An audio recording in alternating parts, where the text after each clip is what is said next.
All right, equivalent fractions. Whatever you do to the bottom, you do to the top.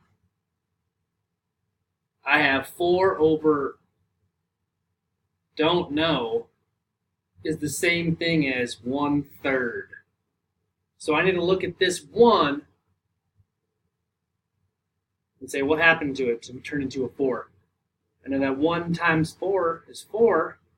Whatever you do to the bottom, or in this case, the top, you got to do to the other side. The denominator is going to also do times 4. So 3 times 4 is 12. So 4/12 is the same thing as 1/3. Move across over here. 5 turns into a 10. So that denominator changed times 2. Whatever you do to the bottom, you got to do to the top. The numerator times 2 will equal 6. So what times 2 is 6? 3. So 3/5 equals 6/10.